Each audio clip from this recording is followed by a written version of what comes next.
देश की आजादी से पहले बने राष्ट्रीय स्वयंसेवक संघ ने जिस तरीके से कई सालों तक मुसलमानों के खिलाफ देश में नफरत फैलाई है, वो चेहरा किसी से छिपा हुआ नहीं है। जहां लगातार इनके राजनेता मुसलमानों के खिलाफ जहर उगलते हुए दिखाई देते हैं और जहां इनके लोग मुसलमानों के ऊपर हमले करते हुए दिखाई देते हैं और तमाम हिंदूवादी संगठन महापंचायतें चला करके बड़े बड़े ऐलान या बड़े बड़े नरसंहार की बातें मुसलमानों की करते हुए दिखाई देते हैं।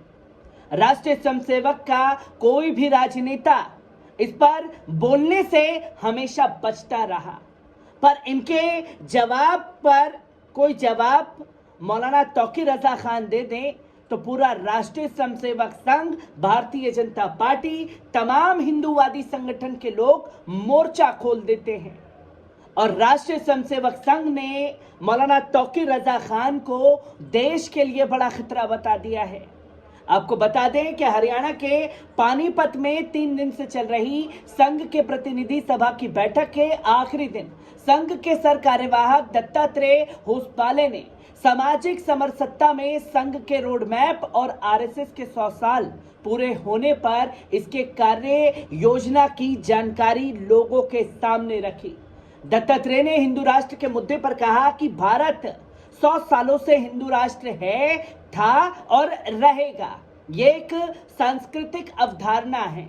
दत्तात्रेय ने बैठक के दौरान धर्मांतरण, जनसंख्या असंतुलन पर भी चर्चा की और जब दत्तात्रेय से मुस्लिम के प्रोग्राम को लेकर के बात की गई तो उन्होंने मुसलमानों से जुड़े मुद्दे पर बात करने से साफ तौर पर इनकार कर दिया।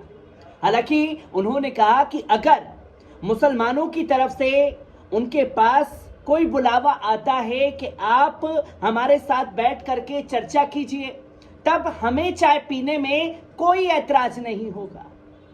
जहां मुसलमानों के मुद्दे पर बोलने से राष्ट्रीय स्वयंसेवक संघ के राजनेता हमेशा बचते हुए दिखाई देते हैं, इसकी तस्वीरें लोगों के सामने हैं। वहीं समलैंगिक शादी विवाद पर भी होसबाले ने संघ का रुख साफ करते हुए कहा कि हमारा समाज सही नहीं मानता और हम समाज के साथ हैं। आखिर में प्रधानमंत्री मोदी को लेकर दिए सवाल के जवाब में होसबाले ने कहा कि ये सरकार काम कर रही है और अच्छा काम करने वालों को दोबारा मौका मिलना चाहिए। होसबाले के मुताबिक देश में नैरेटिव बदलने की जरूरत है। देश को तोड़ने वाली ताकतों से सावधान और चौकन्ना रहने की जरूरत है। होसबाले ने उन लोगों पर निशाना साधा जो देश की छवि धूमिल कर रहे हैं, चाहे वो राहुल गांधी हो या फिर मौलाना तौकीर रजा खान। उन्होंने राहुल गांधी के बारे में कहा कि उन्हें जिम्मेवार बनना चाहिए और वास्तविकता को ध्यान में रखकर कुछ भी बोलना नहीं चाहिए। राहुल गांधी के पूर्वज भी संघ के खिलाफ बोलते रहे हैं, लेकिन हम अपना काम करते हैं। लंदन में राहुल गांधी के भारत में लोकतंत्र खतरे के बयान पर उन्होंने होसबाले ने राहुल गांधी को इमरजेंसी के दौर की याद दिलाते हुए कहा कि उन्होंने इमरजेंसी के लिए देश से माफी मांगी है क्या। ये तमाम बातें राष्ट्रीय स्वयंसेवक संघ की तरफ से कही गई, जहां मौलाना तौकीर रजा खान को खासतौर पर देश के लिए बड़ा खतरा बता दिया गया और मौलाना तौकीर रजा खान के एक बयान को लेकर के जिस तरीके से मीडिया ने हल्ला मचाया और साफ शब्दों में यह कहा कि मौलाना ने मुस्लिम राष्ट्र की मांग कर दी। जहां एफआईआर दर्ज होने के बाद मीडिया बंधुओं से बात करते हुए मौलाना तौकीर रजा खान ने साफ शब्दों में कहा, जब उनसे सवाल किया कि आपने मांग की कि मुस्लिम राष्ट्र की, तो मौलाना तौकीर रजा खान ने किस तरीके से फटकार लगाई गोदी मीडिया के पत्रकारों को। तो आपको बता दें कि प्रधानमंत्री नरेंद्र मोदी पर आपत्तिजनक टिप्पणी करने और भड़काऊ बयान देने के मामले में इत्तेहाद मिल्लत काउंसिल के राष्ट्रीय अध्यक्ष मौलाना तौकीर रजा खान के खिलाफ मुरादाबाद के नागफनी थाने में गंभीर धाराओं में केस दर्ज कर लिया गया। उधर मौलाना तौकीर रजा खान ने इस कार्रवाई पर सवाल उठाए। उन्होंने कहा कि वे देश को एक और विभाजन से बचाने की कोशिश में लगे हैं। एफआईआर उन्हें रोकने के लिए कराई गई है।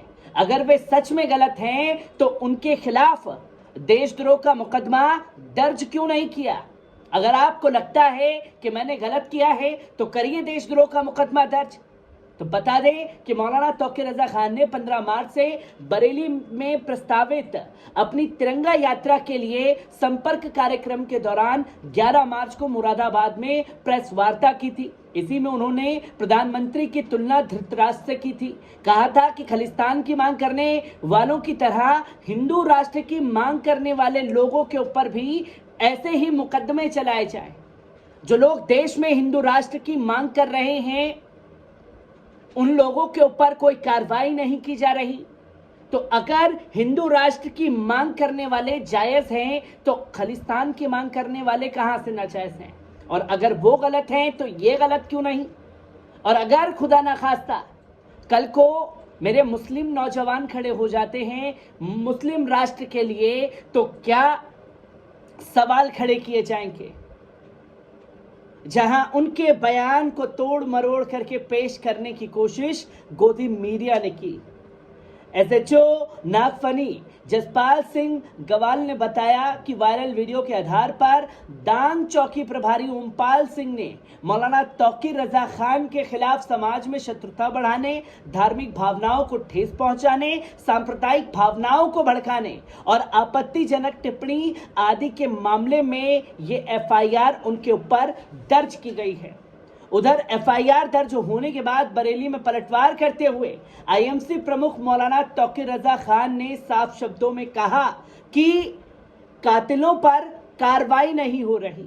अगर हम उनके विरोध में निकल रहे हैं तो हमारे ऊपर मुकदमा लिखा जाता है। जेल का खौफ दिखाकर उन्हें रोकने की कोशिश हो रही है। मौलाना ने कहा कि हिंदूवादी संगठन देश का बंटवारा करने में लगे हैं, जो मैं होने नहीं दूंगा। मेरे बयान में कुछ गलत है तो मुझे गिरफ्तार किया जाना चाहिए। हल्की धाराओं में मुकदमा लिखकर मेरा अपमान किया। कार्रवाई ही करनी थी तो मेरे ऊपर देशद्रोह का मुकदमा या यूएपीए लगाते। मौलाना ने साफ शब्दों में कहा, राष्ट्रपति से मुलाकात करने से उन्हें कोई नहीं रोक सकता। जिसकी तस्वीरें लोगों के सामने आई और किस तरीके से राय का पहाड़ बना करके पेश करने की कोशिश खास तौर पर की गई मौलाना तौकीर रजा खान के बयान के बाद उसकी तस्वीरें लगातार सामने आ रही हैं। और कल जैसा कि ऐलान किया गया है कि 15 तारीख को बरेली झुमका चौराहा से दिल्ली के लिए तिरंगा यात्रा के लिए मौलाना तौकीर रजा खान और उनके समर्थक कूच करने वाले हैं। किस तरीके की तस्वीरें कल आएंगी, हर एक तस्वीर से आपको रूबरू कराता रहूंगा। दीजिए इजाजत, शुक्रिया।